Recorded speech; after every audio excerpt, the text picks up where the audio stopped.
Welcome back to the deep dive. Today we are tackling a topic that, when I first saw the title of our source material, I honestly thought it was clickbait. I really did. I can see why. Because the central thesis we're looking at today is just three words that should not go together. Healing is dead. It does sound a little dramatic when you put it like that. Like we're writing an obituary for a core RPG mechanic. Right. I mean, come on. I've been playing role-playing games my whole life. The Holy Trinity is, it's baked into my DNA. You've got your tank, the DPS, your glass cannon, and the healer, the benevolent savior. You see a red bar go down, you cast a spell, the red bar goes back up. That's the game. That's how it works. That's how it used to work. Exactly. Because we have this massive stack of sources here, theory crafting videos, spreadsheets, podcast transcripts from people like Icy Fire Gaming, Skinny Cheeks, Britvania, the Ratcast, and they are all pointing to a completely different reality in high-end PvP. And that's a key. It is a reality. That provocative statement, healing is dead, when you dig into the mechanics of Elder Scrolls Online PvP specifically, and we're looking at the current patch cycle, updates 47, 49, it's not that healing numbers are literally zero. People are still casting heals. Oh, absolutely. But the philosophy of it, the whole idea of reactive healing, seeing damage and then fixing it, is just mathematically losing the war against a new meta. And that meta is all about shielding. Shielding is the new healing. That's the mission statement for today's deep dive. That's it in a nutshell. So we're going to unpack why keeping a health bar full is, well, an outdated concept compared to making sure that health bar never gets touched in the first place. We're going to look at the rise of these one-bar builds. Which some people call lazy. They do, but the math calls them genius. And we are probably going to hurt some feelings because apparently the classic healer class, the Templar, might actually be F tier now. Yeah, that one's going to be controversial. There are a lot of Templar loyalists out there. But if you're trying to survive in Cyrodiil or Battlegrounds right now, you really need to get your head around this shift. It's about moving from keeping red bars full to making blue bars your damage shields completely impenetrable. Well said. Okay, let's start there. Let's unpack this paradigm shift. Why does shielding trump healing? Because, in my head, a 10,000 point heal and a 10,000 point shield are kind of the same thing, right? They feel like they should be. You're negating damage. Whether I fix the damage after it happens or stop it before it happens, the net result from my health bar should be the same. In a vacuum, yes. Yeah. If you were fighting a target dummy or, running a simple dungeon, you'd be 100% right. But not in PvP. Not even close. And the entire reason is one single mechanic. It's called Battle Spirit. The infamous PvP debuff. Exactly. This is the invisible hand that balances or maybe unbalances the entire game mode. The second you step into a PvP area, the ESO Battle Spirit kicks in and it just changes your stats. And the most crucial one is that it drastically reduces your healing received. By how much? It cuts it in half, 50%, right out of the gate. And that's before anything else. Then you can have other effects like Major Defile, which reduces it even further. So wait, if I'm a dedicated healer and I cast this huge breath of life that says, 15,000 healing on the tooltip, my ally isn't getting 15,000? Not even close. They might get 7,000. If they have a disease status on them, they might get 5,000. You are constantly fighting an uphill battle against the game's own math. So you're pouring water into a bucket that has a giant hole in the bottom. And the hole is called Battle Spirit. But here's the kicker. Shields work differently. How so? They're affected by Battle Spirit in terms of their overall size, sure, but the way they interact with your health is the key. A shield sits on top of your health. It prevents that damage from ever touching your actual vitality. It's a separate layer. So the damage number never even pops up on your health bar. It just gets absorbed. And the real aha moment, this came from one of our main sources, Icy Fire Gaming. He put it so bluntly. He said, the Arcanist is a terrible healer, but an amazing shielder. I saw that quote. And this all comes down to scaling, right? This is where the math gets really interesting and, frankly, a bit counterintuitive. It is. So let's look at the stats. Traditionally, if you want to be a big healer, you look at your character sheet and you think, okay, I need to stack max magicka. Right. More mana, bigger spells. Makes sense. That's the logic. More magical power equals better wizard. But Icy Fire ran the numbers. And for healing specifically, restoring lost health stacking max magicka has serious diminishing returns. What do you mean? Once you hit about 30,000 max magicka, adding another 2,000 or even 5,000 points, It barely moves the needle on your heal sizes. You hit a ceiling where the game just doesn't reward you for having a bigger pool. So you're better off investing in other stats at that point. Exactly. You're better off getting healing done as a percentage, or boosting your weapon and spell damage. That's the old school healer build. Cap your resources around 30k, then focus on potency. Okay, so that's the old rule. Correct. But here is the pivot.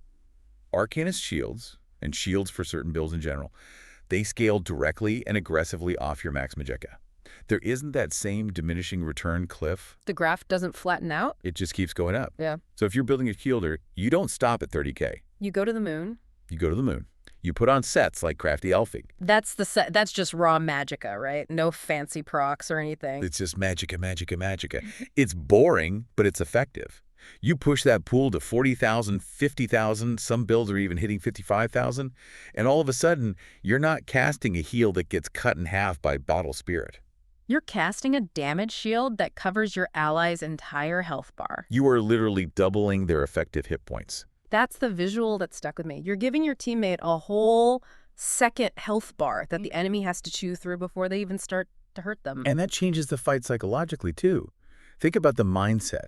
Healing is reactive. It's, oh, you made a mistake, you got hit, let me fix it. It's damage control. Right. Shielding is proactive. It's, I'm putting this on you before you make the mistake. So if you get caught in a stun or you get hit by a bomb, which we'll talk about later, that shield absorbs the initial impact that would have one-shot you. You survive the burst because the damage never touched your skin. There was a great observation in the source material about how this actually looks in a match. I think it was from Icy Fire's video. He said at the end of a battleground, you look at the stat screen and realize nobody really did any damage. Because it was all absorbed. Yeah. If you hit a shield, the game tracks that differently than hitting health. It's just total negation. And there's another utility aspect here that we cannot ignore. What's that? It's the skill ward alley. Oh, the wall hack heal. I love this concept. It's essentially that, yeah. Most heals, they require a line of sight. If your teammate runs around a corner and is about to die, you try to cast a direct heal. Target not in view. And they're dead. Happens all the time in Cyrodiil with all the towers and rocks and trees. But Ward Ally, which is from the Restoration Staff line and some of the Arcanist shields, they have a unique property.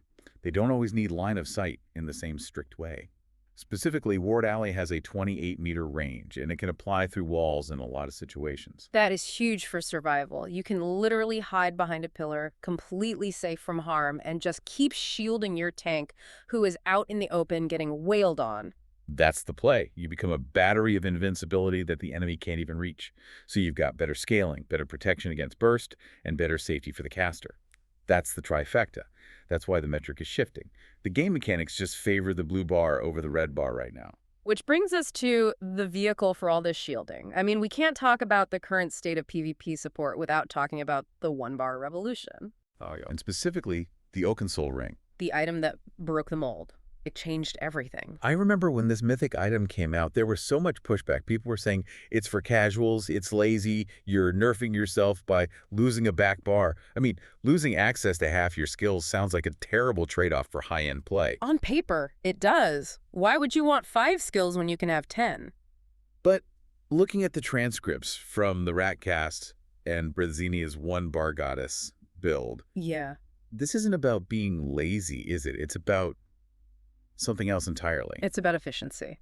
And, you know, we have to be real about the state of the game's infrastructure. I mean lag. Cyrodiil is laggy. Large-scale PvP performance can be rough. And bar swapping is the #1 thing that breaks when lag hits. I know it, you know it, everyone listening knows it. It is. Ask anyone who plays PvP.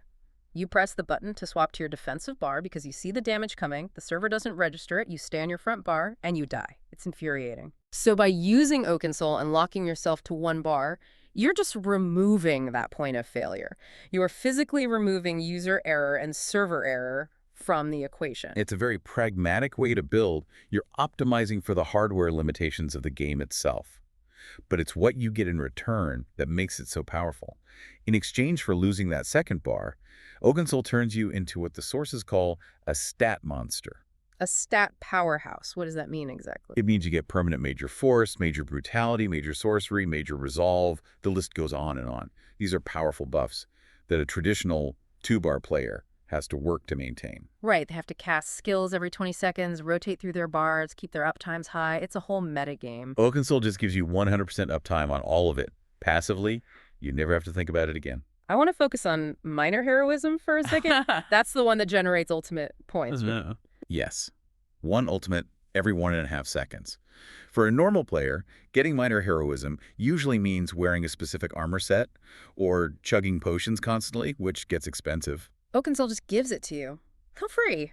Just for wearing the ring. Yeah. And what that means in practice is you are dropping your ultimate ability way more often than the guy playing with 2 bars who is struggling to keep all his buffs up. So instead of playing what Bridzenia called mini-games with buffs, staring at your cooldown timers, you're just playing the game. You're looking at positioning, you're watching enemy movement, you aren't staring at your UI anymore. And because all those stats are compressed into one single item slot, you can wear very specific gear in your other slots. Like the 1-bar goddess build. Exactly.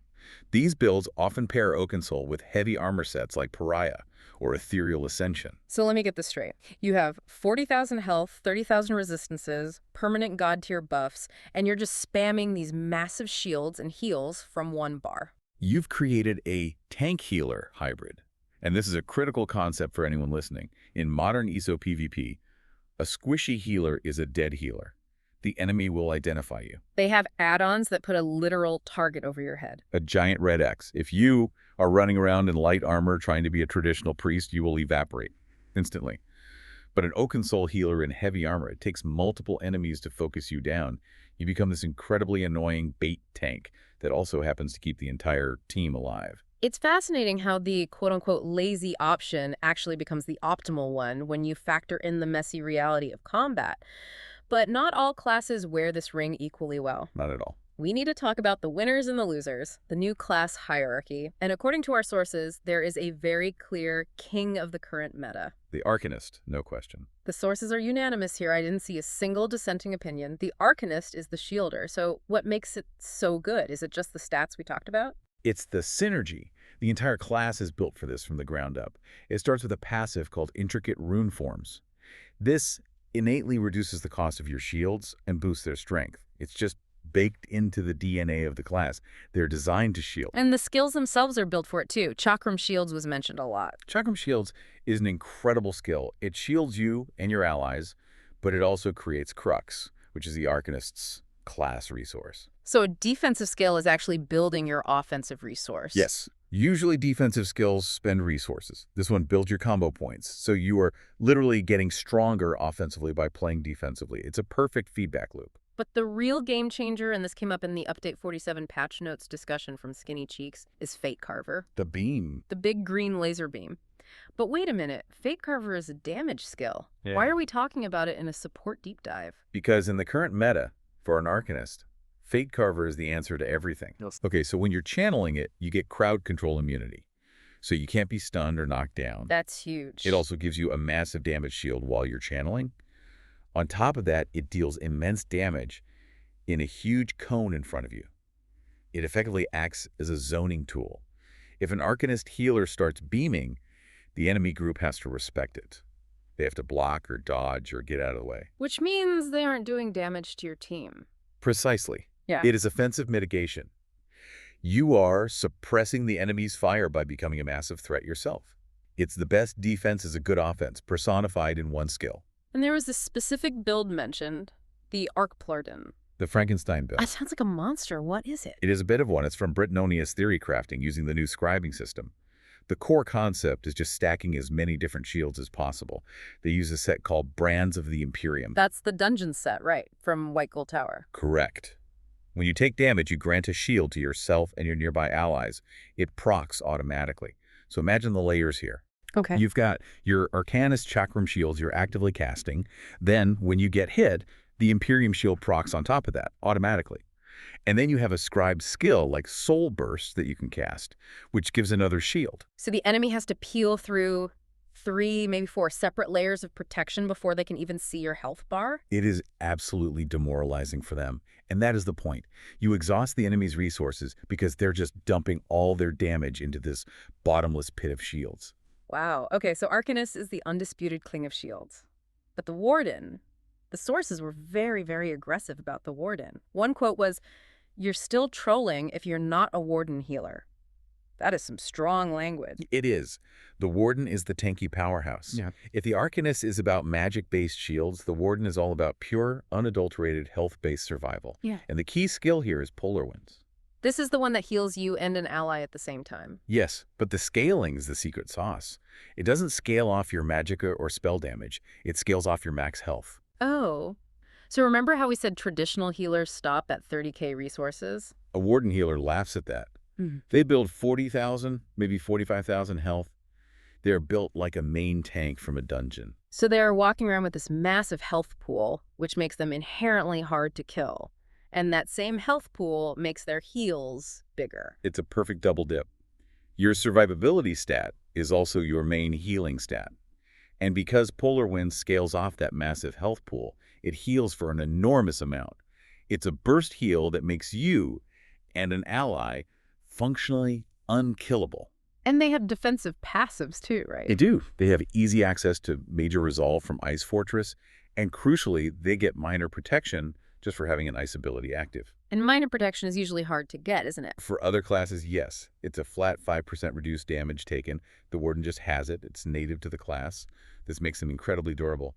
And then you look at their ultimate game. Northern Storm is great, but Life Giver is the one we're talking about. Life Giver is the OSHT button that actually works. You press it, and it automatically casts 3 other healing spells simultaneously for free. Protection, regeneration, and Blessing of Restoration. It's instant stabilization for your entire group. So the Warden wins because it can just stand in the fire, survive the burst due to its own insane health, and then heal everyone else based on its own tankiness. That's the Warden philosophy. Be the unmovable object. Okay, so we have the Arcanist as the Shield King and the Warden as the health tank. Now we have to address the elephant in the room. The fall from grace. The class that everyone who played ESO 5 years ago thinks is the healer class, the Templar. It's genuinely sad for the Templar mains out there. Icy Fire and the Ratcast crew really tore the Templar apart. They called it F tier. Why? Yeah. How did the classic Paladin archetype become the worst support in the game? In one word, mobility. The Templar's kit is, frankly, archaic. It was designed for a version of the game where people stood still and traded blows. The stationary problem, they called it. Exactly. Look at their core buffs. Extended Ritual. Rune Focus. These are ground-based area of effect skills. You cast them, they create a little circle on the floor. To get the benefits, you have to stand in that circle. But modern PvP is not about standing still. Not at all. It's hypermobile. If you stand still in Cyrodiil for more than 2 seconds, you get bombed or sniped or ganked. You have to be moving constantly. Kiting is life. And there was that point about minor mending. This is a perfect example of the design problem. Minor mending is an 8% healing boost. It's really good. To get it as a Templar, you have to be standing in your rune or your ritual. If you kite away to survive, you lose the buff. Okay, and other classes? Well, look at the Necromancer. They get minor mending just by having a negative effect on them. And in PvP, you always have a negative effect on you. Always. Someone is always snaring you or poisoning you or putting some kind of dot on you. So the Necromancer has the buff permanently active while running for their life. The Templar has to stop and stand in a glowing circle to get it. It's a fundamental design flaw for the current speed of the game. And then there's the ultimate trap. Practice incantation. Oh, this is the nail in the coffin. It's this massive channeled heal. It looks amazing on paper. You're levitating, you're glowing gold, you're healing everyone around you for huge numbers. But it has a fatal flaw. You can't block. You cannot block while channeling it. And blocking is life in PvP. It's the only thing stopping a Nightblade from executing you or a Dragon Knight from stunning you. So what happens when a good player sees that animation? They don't think, oh no, he's healing his team. They think, lunch. Lunch. That's brutal. It is. They know you're a sitting duck. They know you can't block, so they just dogpile you. They interrupt you, stun you, and burst you down in a second. It is a suicide button against good players. Wow. Okay, so Templar is out. But there was a sleeper pick that really surprised me in the source material. The Dragon Knight. I think of DKs as tanks, you know, fire-breathing DPS. But Update 49 seems to be changing the game for them as a support. The DK support is rising, and it's rising fast. And it's because of a very specific, almost cheesy tech involving a skill called Cinderstorm. That's the healing morph of Ash Cloud. Right. It's an area of effect heal over time. But the Dragonite has a passive called Helping Hands and the Battle Roar logic. When you cast an Earth and Heart ability, which Cinderstorm is, you get a huge chunk of stamina back. And stamina is what you use to block. Precisely. So the gameplay loop is this. You hold block with a sword and shield, which makes you incredibly tanky. You cast Cinderstorm at your feet, it heals the area, it slows the enemies, and it instantly refills the stamina bar you're using to block. So you can perma-block. You're a turtle that heals. You're an immovable, self-sustaining turtle that creates a mud pit for the enemy. Cinderstorm can slow them down by 70%. It's massive area control. And then they have Magma Shell. The ultimate panic button. What does that do again? It caps all incoming damage you take at 3% of your max health. It just ignores how hard the enemy hits. You could get hit by a nuclear bomb that does 1,000,000 damage, and it would only do 3% of your health. It's the ultimate survival tool. And they have crowd control, too. Talons. Choking talons. This is why a DK support is so scary. You aren't just a heal bot standing in the back. You run into the enemy group, you root them all in place with talons, you apply minor maim, which reduces their damage, and you provide a synergy for your team to nuke them down. So you're setting up the kills. You're setting up kills while keeping your team alive. It really reinforces that idea that the pure healer role is dead, and the support tank role is the new reality. That is the perfect way to phrase it. It's a huge shift. The robe is gone. Put on the plate armor. I want to geek out on the math for a minute. Let's go to the Theory Crafter's notebook. Because Icy Fire's spreadsheets were mentioned. And there are some really counterintuitive findings about stats that I think our listeners, especially the ones who really like to min-max their builds, need to hear. The healing done versus spell damage debate. This is a classic one, and a lot of players get it wrong. So the logic would be, I want big heals, I need high spell damage. Right, that's the intuition. Yeah. But the spreadsheet shows that for heals over time, or HOTS things like radiating regeneration, that tick every second stacking healing done percentage is mathematically superior. So that means using the Ritual Mundus Stone or the Powered Weapon trait? Exactly, because HOTS tick so frequently, that flat percentage boost adds up to more total healing output over the duration than raw spell damage would. However, for burst heals, that big one-time save like Honor the Dead, crit, chance is king. Why crit? Isn't that unreliable? It's random. It is random, yes. But in ESO, a critical heal is 50% stronger. And crucially, that bonus is unmitigated. It seems to cut through some of the dampening effects of Battle Spirit. If you land a critical heal on a low-health ally, it is the single most effective way to pull them back from the brink of death. So it's high risk, high reward. If you want to save lives instantly, you build for crit. If you want to maintain health over time, you build for healing done. Right. But most proactive players prefer consistency. So the powered trait for healing done is generally considered the safer, more meta choice. You don't want to gamble with your team's lives. And then there's the Max Magicka trap we touched on earlier. I just want to reiterate this because it's so important for anyone building a traditional healer. Icy Fire recommends never going over 30,000 Max Magicka. Because of the diminishing returns. If you have 30K, you have enough to cast your spells. Adding another 5,000 Magicka adds very, very little to your actual healing numbers. You are far better off putting those points into your health pool so you don't die. Unless you are an Arcanist shielder, then you throw that rulebook out the window. Because shields scale off the raw size of your resource pool, not the spell damage stat in the same way. So for them, 50K Magicka is the build.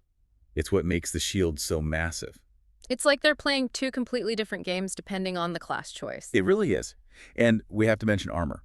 The cap for resistances is around 33,000. That's the point where you mitigate 50% of incoming damage. So once I hit 33K on my character sheet, I stop, right? No point in going higher. In PvE, yes. In PvP, absolutely not. You need to overcap. Because of penetration. Everyone who is serious about PvP runs penetration to shred armor.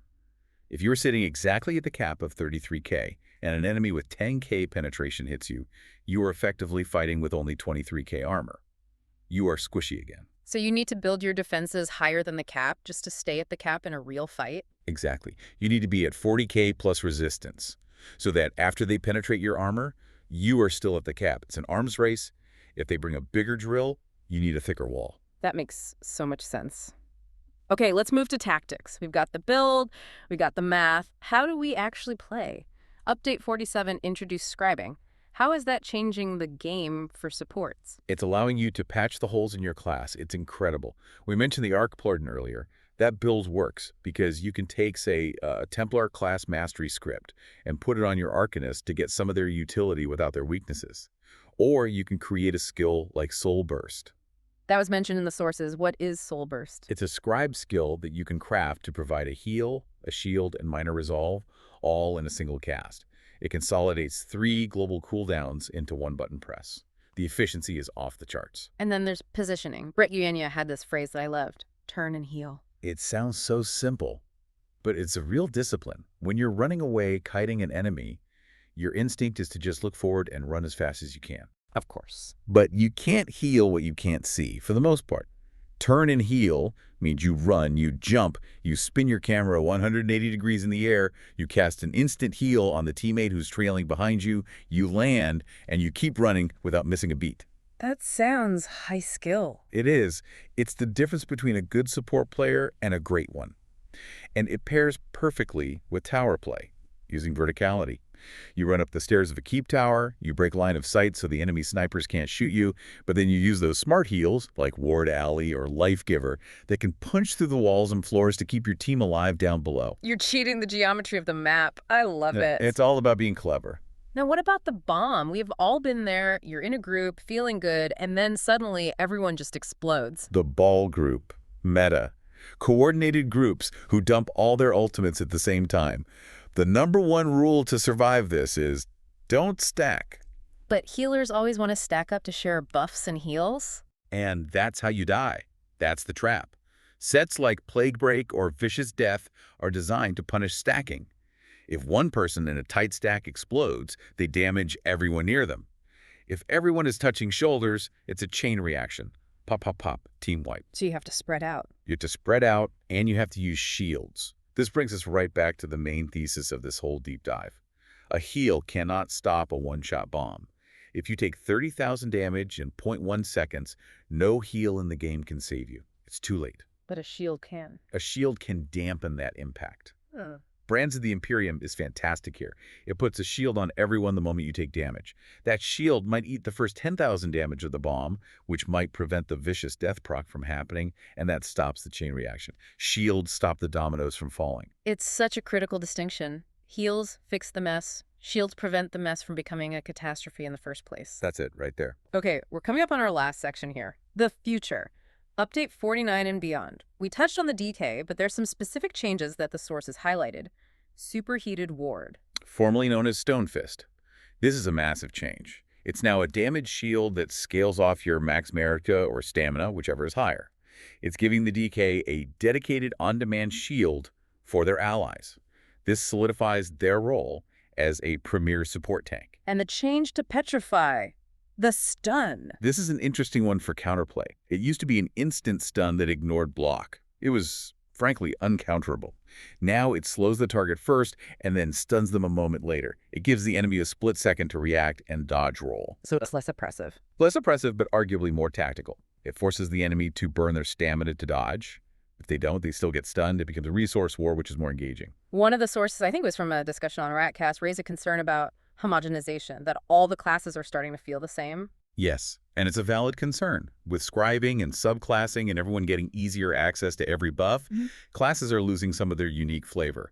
If every class can shield, heal, and buff effectively, does it really matter if you are a Warden or a Templar? Well, except that the Templar is F tier. Touché. But yes, the gap between classes is narrowing in terms of capability, but it seems to be widening in terms of efficiency. The Arcanist shields better. The Warden tanks better. The DK controls better. They can all sort of do everything, but they each excel in their specific niche. And what about the gap between organized groups and, well, the rest of us? That gap is becoming a chasm. Optimized groups are stacking these specific buffs, major and minor heroism, to generate ultimates twice as fast as a random group. If you're playing solo or in a pickup group, you're fundamentally playing a different and much harder game than the coordinated ball groups. So let's bring it all home. The outro, the final verdict. Is healing truly dead? I think we have to nuance it. Reactive healing, as a primary playstyle, is dead for high-end competitive PvP. Yes, If you are waiting for a health bar to drop before you press a button, you are too slow. The damage is too high. The burst is too fast. So the patient is dead on the operating table before the medicine even reaches them. That's a perfect analogy. The meta is proactive mitigation. It's a combination of shields, plus multiple heal over time layers, plus a high health pool. You need to prevent the damage and then have a constant passive stream of healing from hot teas to top up any chip damage that gets through. And my big takeaway from all this, honestly, is that the best healer in the game right now is actually a tank. A tank that shields allies through walls. That is the absolute pinnacle of the meta. The Arcanist shielder in heavy armor, or the Warden tank with 45,000 HP. You survive first, you shield second, you win. It's a wild shift from the guy in the robe standing in the back waving a pretty staff. The robe is gone. Put on the plate armor. The staff is still good, though. Okay, here's a final provocative thought for our listeners to chew on. We've established that shielding is the meta because damage is so incredibly high. So what's the next move from the developers? Do they nerf shields? Do they nerf damage? Or, and this is where it gets a little scary, will we see a shield breaker meta emerge? That is the logical next step in the arms race, isn't it? There are mechanics in ESO Oblivion damage that bypass shields entirely. There is literally an armor set called Shield Breaker. If everyone starts running around with these massive 50,000 point shields, the counter meta is to run builds that ignore shields completely. We could see a resurgence of certain classes, like Nightblades, running builds designed to just one-shot the shielders. The ecosystem always adapts. If one strategy becomes too dominant, a predator will evolve to hunt it. The arms race never ends. Never. So, a call to action for you listeners. If you've been struggling in PvP, getting one shot, feeling like your heals do absolutely nothing, just try it. Try the one-bar Arcanist or the block casting DK. Put on that heavy armor. See if you feel invincible. And don't be afraid to be the lazy one-bar player. If you are alive and your team is alive at the end of the fight, you are playing correctly, period. Amen to that. Thanks for diving in with us today. We'll see you out there in Cyrodiil. And try not to shield bash us too hard. Safe travels.